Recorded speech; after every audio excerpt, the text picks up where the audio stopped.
মা, এবার ঈদে আমার একটা নতুন লাল জামা কিনা দিবা? পড়ালেখা ঠিক মতো করলে সব হইব। জানোস মা, তোর বাপে তরে লইয়া অনেক স্বপ্ন দেহে। আজকে স্কুল থেকে আয় আমি মাংস খামু। তাড়াতাড়ি মাইয়ার পছন্দের রান্নাটা শেষ কইরা ফেলে, এক্ষুনি ওর স্কুল ছুটি হইয়া যায়। স্কুল থেকে বাড়িতে আইতে লাগে 10 মিনিট, আজকে 1.5 ঘন্টা পার হইয়া গেল। আমার ভেতরটা কেমন জানি লাগতেছে।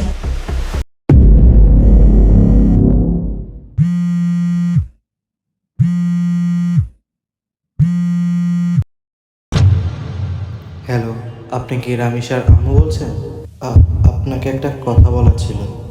আপনার মেয়ে ধর্ষণের শিকার হয়েছে। আপনি কোনো চিন্তা করবেন না, আমরা প্রশাসনকে খবর দিয়েছি, আপনি তাড়াতাড়ি আসুন। আপনারা এখন ওরে আইনের হাতে তুইলা দিবেন না, আমি আইতাছি।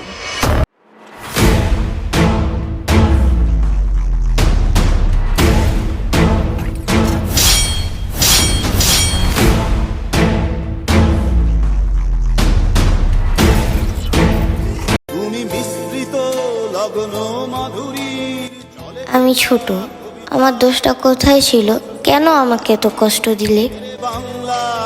আমি তো শুধু খেলতে চেয়েছিলাম, কেন আমার শৈশবটাকে কেড়ে নিলে? আমি তো বাঁচতে চেয়েছিলাম ভয় ছাড়া, কান্না ছাড়া। আমার চোখের পানি আর রক্ত কি কারো বিবেক জাগাতে পারবে না? আমি না হয় বিদায় নিলাম, আমার ছোট বোনগুলোর মুখের হাসি কেড়ে নিও না তোমরা। বাবা, মা, তোমরা তো আমাকে কোনোদিন কষ্ট দাওনি, তাহলে আজ আমি তোমাদের কাছ থেকে এত দূরে কেন? একটা সন্তানের কান্না আকাশ কাঁপায়, তোমরা কি তাও শুনতে পাও না? যে হাতে খেলনা থাকার কথা ছিল, সেই হাত আজ নিথর কেন? আমার মেয়ের স্বপ্নগুলো কে ফিরিয়ে দিবে?